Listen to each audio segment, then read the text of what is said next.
Okay, I just wanted to continue a little bit about the topic, which was a digression, but it's an interesting inyan about the various questions in which the Avos did not seem to keep the Torah, even though Chazal say that Avraham Avinu and most Mefarshim learn all of the Avos and the Shvatim kept the whole Torah ad shelo nitna, and we talked about yesterday the problem of the two sisters and the different answers that were given. There is another kasha, or two more kashas that are asked. There are actually many kashas, but I'm going to talk about two of them. One of them is the machlokes in Midrashim as to who did the Shvatim marry, right? The Shvatim married, obviously, they had children, and the question is, who did they marry? According to one opinion in the Medrash, they married Canaanite women, and our assumption is they converted, so that wouldn't be a problem. But according to the other opinion, there was a twin sister that was born with each Shevet, and the Shvatim married their twin sisters. Now this creates a very, very serious problem, because even under the Noachide law, meaning even if you don't say that the Avos kept the whole Torah before it was given, but if you don't say that, they would be bound by the Sheva Mitzvahs B'nai Noach. And under the Sheva Mitzvahs B'nai Noach, one of the commandments is an Isra of Gilui Arayos, and one of the Arayos that a Ben Noach is not allowed to marry is a sister. So if that's the case, Ben Kach u Ben Kach, whether the Shvatim were keeping Torah law or whether they were keeping the Sheva Mitzvahs B'nai Noach, how would they be allowed to marry a sister? So one of the answers that was given, but it's only going to answer one part of the question, not the other part of the question, is that when we say the Shvatim married their twin sisters, that doesn't mean the twin sister that was born with them, but it means a twin from a different mother. Because how does it work? We have Leah. Leah had 6 boys. Bilhah had 2. Zilpah had 2. And Rachel had 2. Right? So that's how you get 12 tribes. So that basically means the 6 children of Leah married the 6 twin girls from the other 3 mothers, and the other 3 mothers, their sons married the girls from Leah.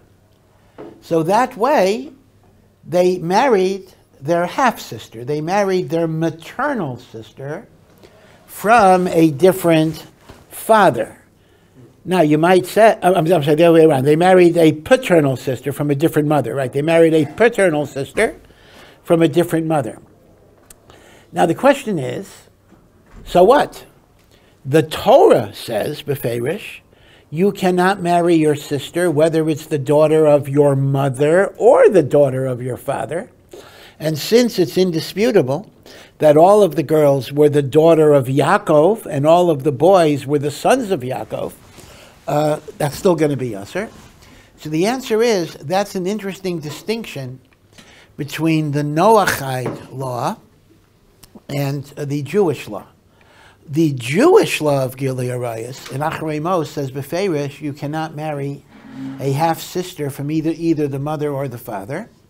But under the Noachide law, it is only prohibited to marry a maternal sister.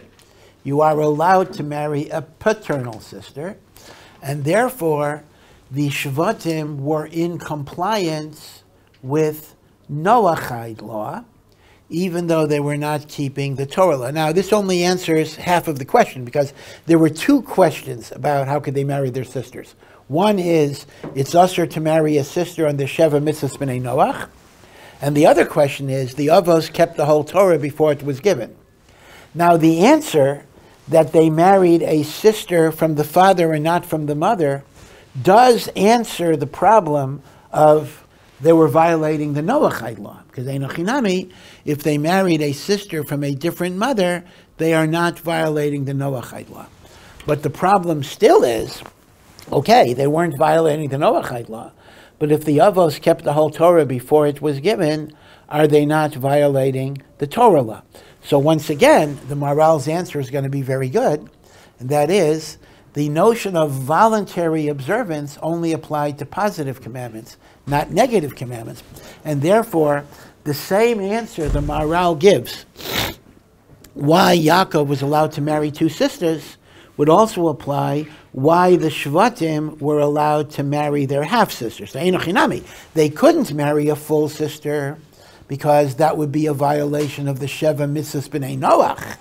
But once you get them out of the Sheva Mitzvahs B'nai Noach, and it's only a problem of violating the Torah that was not yet given, we have the Maharal's Chelek between a negative commandment and a positive commandment, right? So the Maharal's answer would also answer the issue of how the brothers could marry their sisters. But there's still one other question here, and the question is particularly about Shimon. In addition to whatever twin Shimon married, Shimon may have had more than one wife, there is a medrash that tells us, you don't see it beferish, that Shimon married Dinah. Now, where did Chazal get this? Because when the Torah enumerates the 70 people who came down to Mitzrayim, the tribes and their children, etc., so there's a person that's mentioned whose name is Shaul, the daughter of the Canaanites. Shaul, the daughter of the Canaanite woman. And he is listed as a son of Shimon. And Rashi brings the medrash that Dinah is called the Canaanist, the Canaanite woman, because she had been raped by a Canaanite, raped by Shechem. So Shaul ben HaKananis means Shaul, the son of Dinah, and that is described as a son of Shimon. So here you have a real problem, because here you're back to square one. Dinah was a daughter of Leah. Shimon is a son of Leah. Shimon and Dinah are not half-siblings, they are whole siblings. So Maharal's answer is not going to help you here. Maharal basically says we're talking about half-siblings that are permitted under the Noachide code, and vis-a-vis the Torah law, they didn't keep that when it was a negative commandment. But when you're dealing with a concrete violation of the Noachide law, a whole sister, which is one of the arayos under the Noachide law, you're back to square one. None of the answers help you. How could Shimon marry Dinah based on Chazal's drasha of Shaul ben HaKananis, right? Shaul ben HaKananis is Shaul, the son of Dinah that was Nevelas to Shechem, who's a Kanani, and he is listed as a son of Shimon. Yeah? So if someone is Chas v'shalom raped by someone who's not Jewish, they are not Jewish anymore? No. Of course they're. I mean, you're asking why would she be called Cananis? Yeah, okay. It's a good question. It certainly does not mean she was not Jewish. Absolutely not the case. But Cananis is just connecting it to that story of her being raped by Shechem. So the emes is like this. The emes is now you probably have heard this before, but there's an amazing Targum Yonasan ben Uziel regarding the story of Leah. Now Rashi brings it in one version, and Targum Yonasan brings it in another version. By all of the tribes, it always says the lashon that the mother conceived, vatahar, she conceived and gave birth. When Dinah was born, it does not say Leah conceived and gave birth. It just says Leah gave birth. It does not use the lashon conceived and gave birth to Dinah. So Rashi brings the following chazal. Rashi says that originally Leah was pregnant with a boy. In other words, that would have been Binyamin. Binyamin would have been the boy. But at this point, Leah prayed that the boy should be changed to a girl, because she figured this way. She knows there's 12 tribes. And she knows that she's already had 6, and the maidservants, Bilhah and Zilpah, had 2 and 2. If she were to have a 7th, that would leave only one child over for Rachel. I'm sorry, this was Yosef rather. I'm saying, in other words, this would have left only one child left. That would have been Binyamin, and that would have been a bizayon that Rachel would be less than the maidservants. So Leah prayed that the boy that she was carrying should be Nepach Linekeva, and that is what enabled Rachel to have Yosef and Binyamin. Okay, that's a medrash that Rashi brings. And that's why it says she gave birth to a girl. It does not say she conceived a girl, because in point of fact, she conceived a boy. Now, in the version that Rashi brings, all that means is it was a sex change, meaning the embryo in Leah's body was male, and Hashem miraculously made it female. Okay, that's the way Rashi understands the Maisa. And the Gemara in Brachos even discusses the idea that you're not supposed to pray for something, right? It says that once a woman is pregnant, you can't pray that it should be a boy or a girl because it's already done. And the Gemara asks the kasha, so how could it be that Leah was able to pray that it should become a girl? And the Gemara says, okay, that was a Maisa Nes. They were on a Madrega where supernatural miracles happened. It wouldn't apply to us. Now, this is Rashi's version of what happened, meaning it simply meant the embryo changed from Zachor to Nekeva. But Targum Yonasan ben Uziel has a different version of the story. Targum Yonasan ben Uziel says, Rachel and Leah were both pregnant at the same time. Rachel was carrying a girl, and Leah was carrying a boy. And through Leah's tefillah, not that the embryo was changed, but the embryos were switched.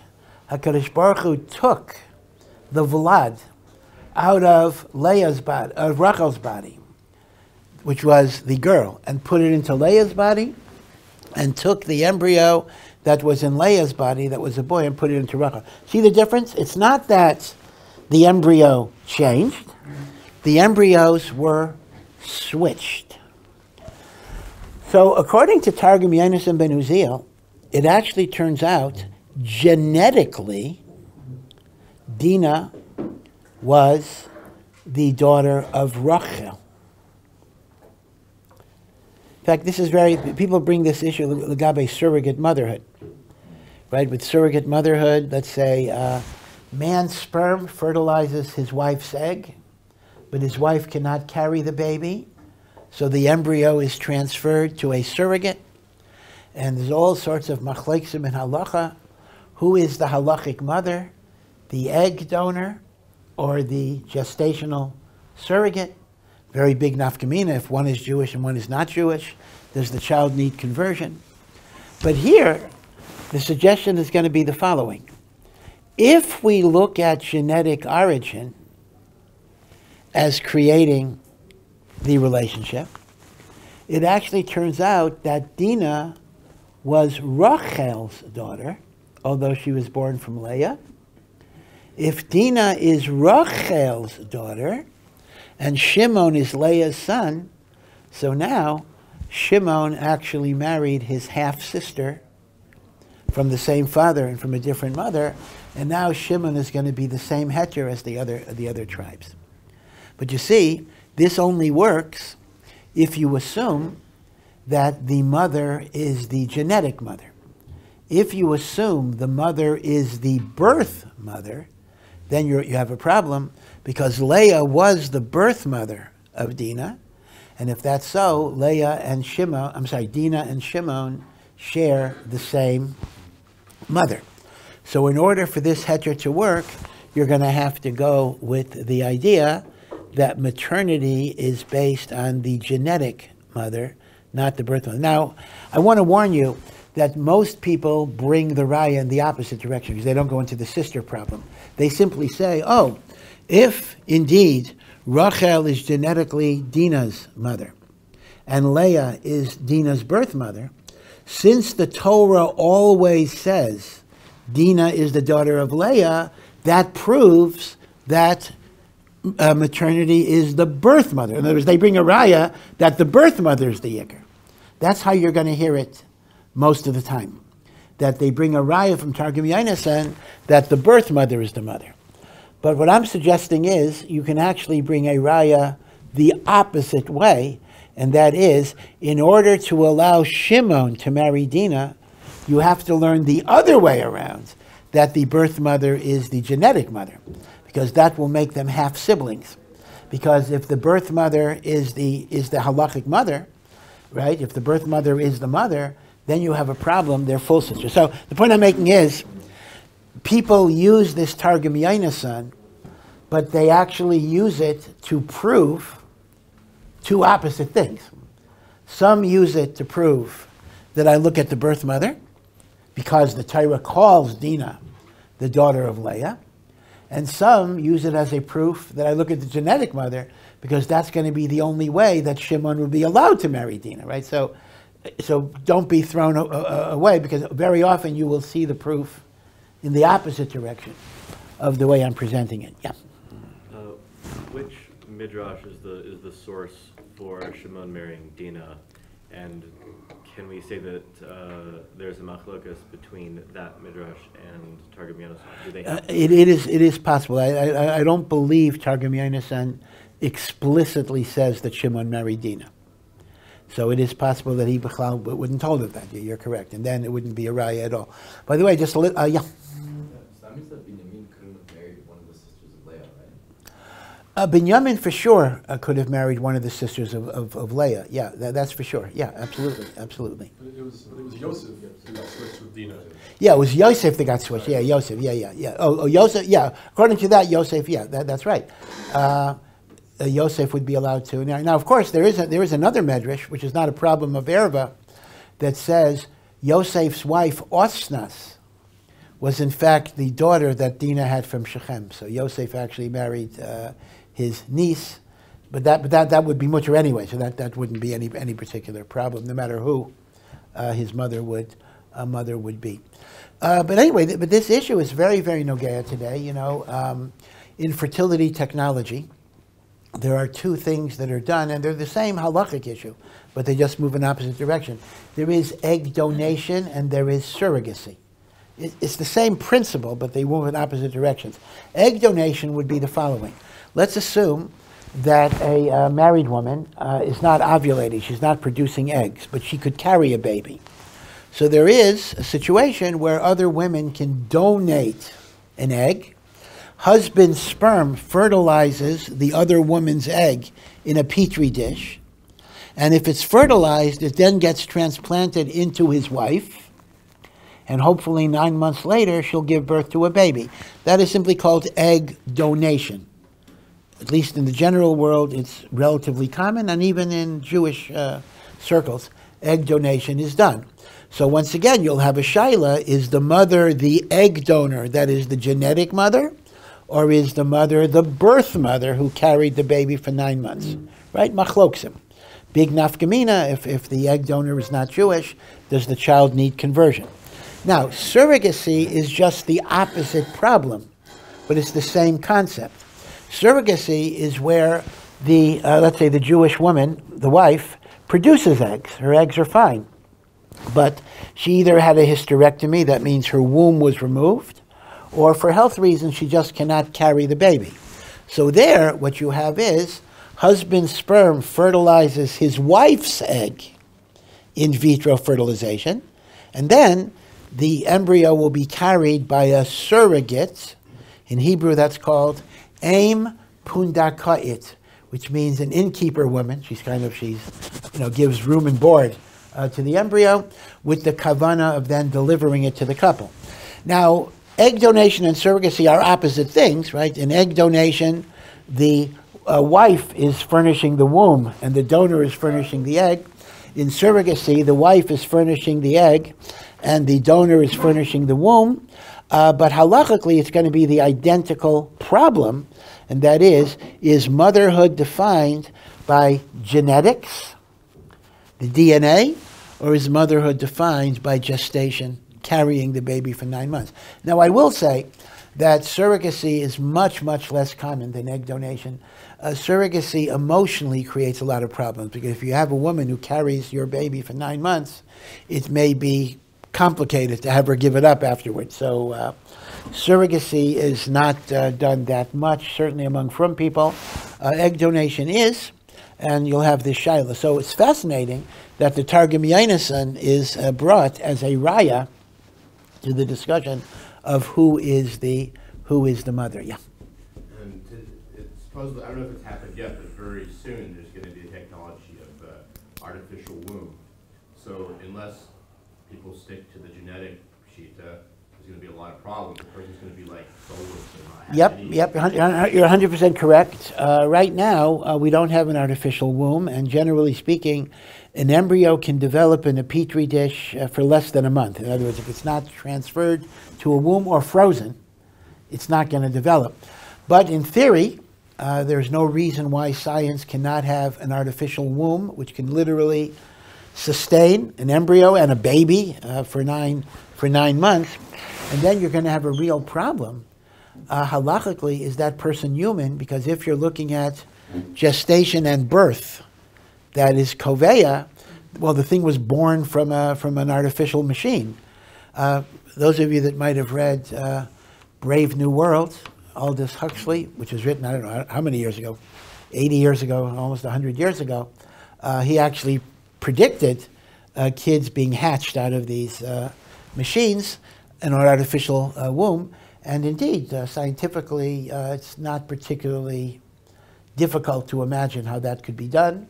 Well, we haven't done it yet, but you're right, there are going to be some very serious issues. In fact, Rav Chaim used to say in Yiddish that according to halacha, birth is a very important thing. He says in Yiddish, a horse is not a horse because it's a horse. A horse is a horse because it's born from a horse. Meaning what defines your status is what you're born from. Therefore, even if you had a cow born from a horse, which genetic engineering, these things can happen, it would still have the halacha of a horse. It would be treif. The Gemara discusses this. People thought the Gemara was talking about magic or superstition, but really he was talking about genetic engineering. It talks about kosher animals being born from non-kosher animals. And it basically says if a kosher animal is born from a non-kosher animal, it's still non-kosher because the birth establishes its identity, and vice versa. If a kosher animal gives birth to a treif animal, the treif animal is kosher because it came from a kosher animal. And when people learn those Gemaras for so many years, people said, oh, it's just a made-up story, it's a hypothetical, it has no connection to reality, it'll never happen, but it's a theoretical question. Well, it's actually not a theoretical question, and these things can actually be done today, and this would be no Ge'el halacha. Yeah? If a horse is born from a cow, it still doesn't have the kosher sign. Yeah, so that's correct. So it doesn't need the kosher signs because it's born from an animal that has kosher signs, meaning it's born from a kosher animal, that automatically will make it kosher. I mean, it's a machlokes in the Gemara, but this is how we pass it. Yeah. Wouldn't there also be another option if depending, I don't know what the option is, but if it's from, what if the person donating one thing is Jewish, doesn't that bring a problem because then we won't know like I've heard once that if we won't know who the other kids of that person are. Yeah, sure. In other words, there are a lot of different problems here. In other words, let's take egg donation just to keep it simple. A frum woman cannot ovulate; she doesn't produce eggs, right? So they use an egg donor. Now, there are really two problems. If the egg donor is not Jewish, you have a shaila. Does the child need conversion? Again, a strange thing. Even though the child was carried by a Jewish woman for 9 months and was born from a Jewish woman, there are shittas that say that child needs to be converted like a baby that you adopt, right? So that's one issue of conversion. So let's say the donor is a Jewish woman. So mimanafshach, the kid is Jewish. The birth mother is Jewish. The genetic mother is Jewish.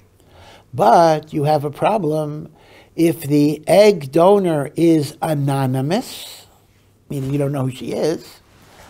Theoretically, if she's the mother, all of her other children would be forbidden to marry this one because it would be half siblings, from the same mother. And therefore you have a problem of Gilui Arayos, right? 100% correct. So you'd have to know, if it's a Jewish egg donor, you would have to know who the Jewish egg donor is, which they normally don't like to do, in order to avoid Gilui Arayos with relatives. And, by the way, it's also well, there may be a chumrah that the egg donor should be it's not likely, should be single, because if the egg donor is married, it might be if the husband's sperm is fertilizing the egg of a married woman, that might be Ashes Ish, People's moms are. So there's all sorts of issues with that. So ideally it should be a single woman who is either not Jewish and the child will be converted misafek, or Jewish and you know her identity.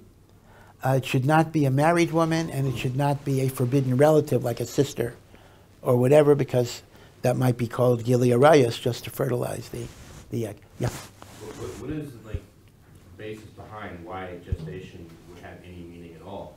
Because say someone's born, very early, they're only half Jewish because they only had half the gestation. I mean, it seems like a red herring. Well, yeah, obviously from a pure scientific standpoint, we would obviously look at genetics as a more significant determinant of who is the parent, because the womb is simply just keeping it alive. But spiritually, you'll remember, and mystically, the Gemara tells us that for the months that the fetus is in the mother's womb, the malach is teaching the baby Torah. And therefore, there is a concept that the spiritual essence of the child is formed in gestation. Now, what that means with a premature baby, that's an interesting question. Maybe he was just a fast learner. He kind of accomplished. Is there a havamina that he's taught by a different malach because he's in a different woman? If what? Is there a havamina that he's taught by a different malach because he's in a different woman? The problem is, that if the different woman is not Jewish, then what does a non-Jew learn in the womb, right?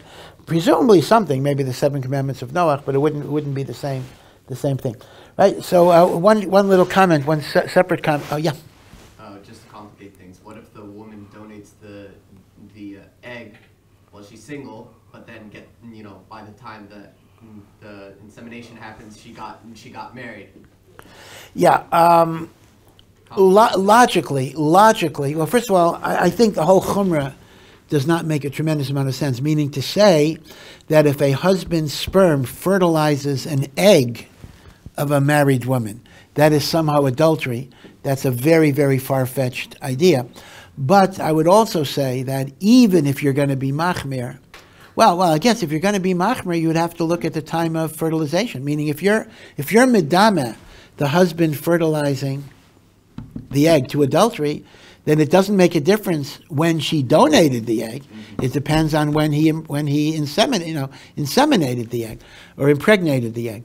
But as I say, although I mentioned it as a chumrah, it's not a very logical chumrah. It's very, very difficult to hear that there would be adultery in that type of relationship. Now, surrogacy is different. Surrogacy may very well be adultery, meaning if man's sperm fertilizes his wife's egg, and then the embryo is transferred into a married surrogate, that may be closer to adultery. And that's why under the laws of the State of Israel, which have surrogate laws with the input of the Rabbanut requires that gestational surrogates be single women, because they regard the transplantation of the embryo into the married woman as an act of adultery. Even that's a stretch, but they regard it as such. But lanias daiti, even that chumrah would only apply when the embryo is going into the body of a married woman. It's not going to apply when the husband's sperm is impregnating the egg of the married woman that then goes into his wife's body. That's very, very unlikely to be treated as adultery under any definition, but some are going to be machmer even then. Just a little word about Targum Yonis, and I just want to mention, if you look at a Mikros Gedolos, if you look at a Chumash with Mefarshim, so you will see 3 Aramaic translations of the Chumash. The basic one that every Chumash virtually has is the Targum of Onkelos, right? Onkelos was a ger, he was a Talmud of Rabbi Eliezer and Rabbi Yoshua, he was a colleague, a chaver of Rabbi Akiva.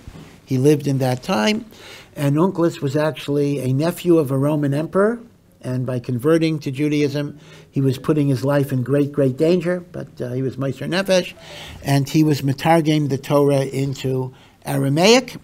And Onkelos' Targum is considered to be Ruach HaKodesh and very, very holy, and that's why optimally Shnaya Mikra V'Yechad Targum, Onkelos is the best thing. But today, since people don't understand Aramaic, so we have leniencies with ArtScroll and other things.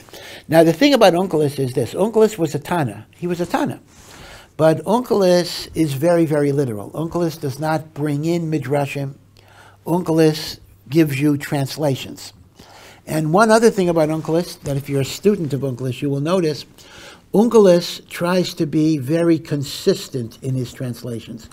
Meaning if a certain word appears many, many times in the Chumash, he will always try to translate it the same way. And when he doesn't, that's a cause for pilpul in trying to understand it. Because sometimes he will deviate. In other words, the same Hebrew word, he'll use two different Aramaic words.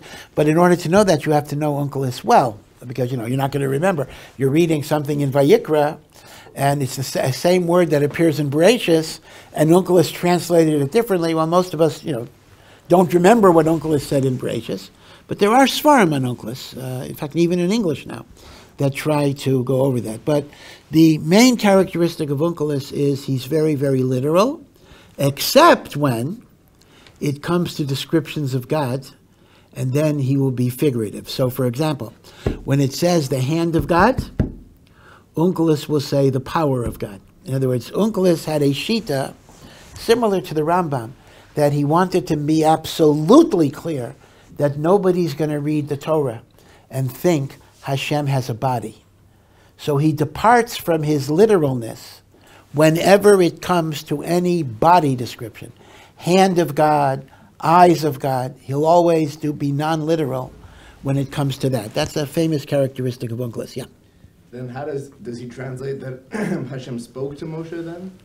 Because speaking is a human characteristic. Speaking is an activity, so activity is not the same thing. In other words, when it says the mouth of God, he'll retranslate it.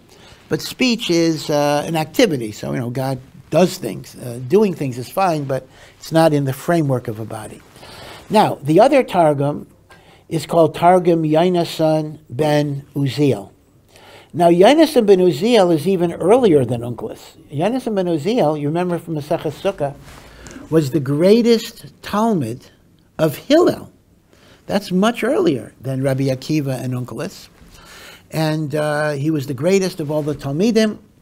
The Gemara says he was so great that when he would learn, there would be fiery angels surrounding him, and if a bird flew over his learning, the bird would be burnt by the fire of the angels.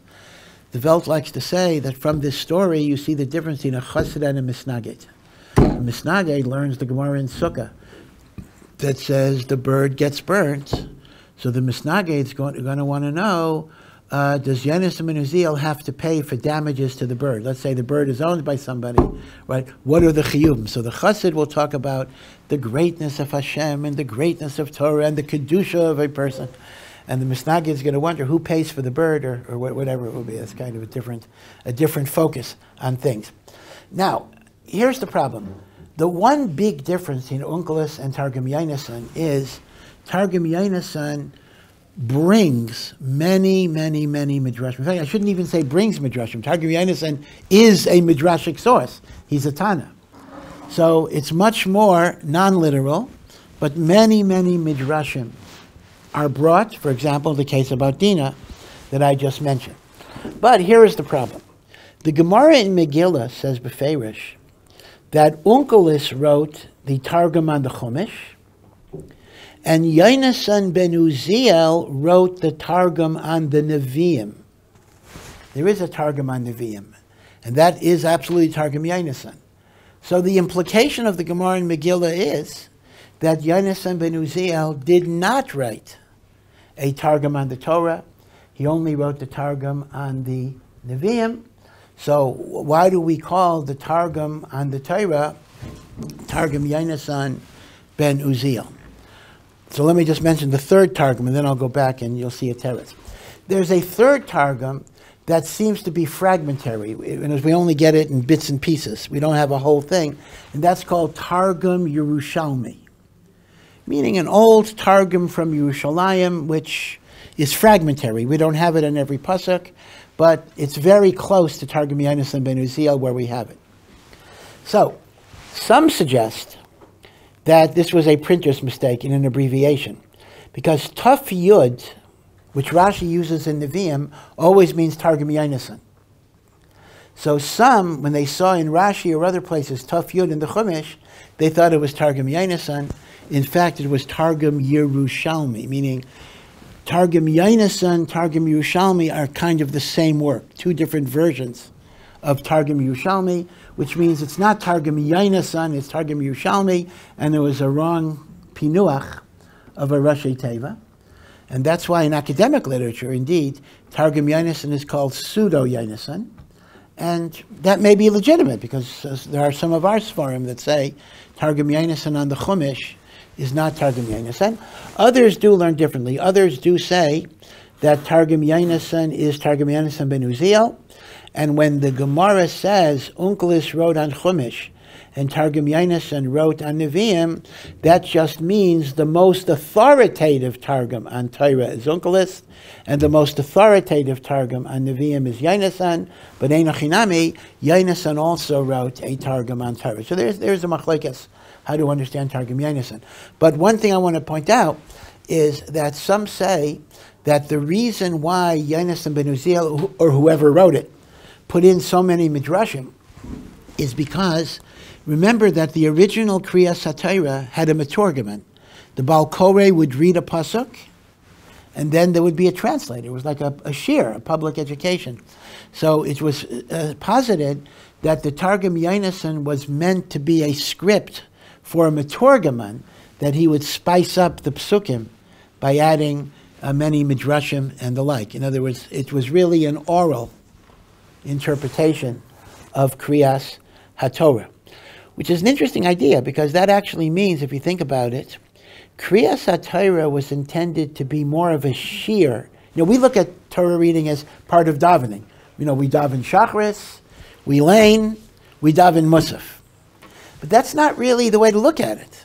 The way to look at it was, we daven Shachris, then we have a Chumash shir, and then we daven Musaf. Kriyas HaTorah was a shir. It was a shir. In other words, the verse would be read, it would be translated. Today it would be English, but it would be translated, and then it would be expounded with different midrashim. It's a very different way of looking at it. In other words, Kriyas HaTorah was a major, major vehicle for the public education of Jews in the basic teachings of the Torah. Okay, it's a different. Now, that means laning took much longer in those days, right? People even now complain laning is too slow sometimes. There it was, many, many times the length as it was today, but it was the major learning that one did on Shabbos and even Monday and Thursday. You had a Metorgim Monday and Thursday as well. Yeah. I think the Taimani shuls still do the Metorgim, but they don't use Targumis, and they use Uncles. They use Uncles. That's correct. That is correct. Confused. Well, I think the idea was that at some point in Jewish history, which Targum you used was up to you, meaning there was no official Targum. But when the Gemara in Megillah said, Unkelis is the Targum Shel Torah, that actually did become a psak, that in shul readings, Unkelis is the Targum to be used. But before, remember, Targum Yonasan, if Targum Yonasan is Yonasan ben Uziel, it actually is much earlier than Targum Unkelis. So there could very well have been a time in which that was the Targum that was used. Okay, see you tomorrow. Be well.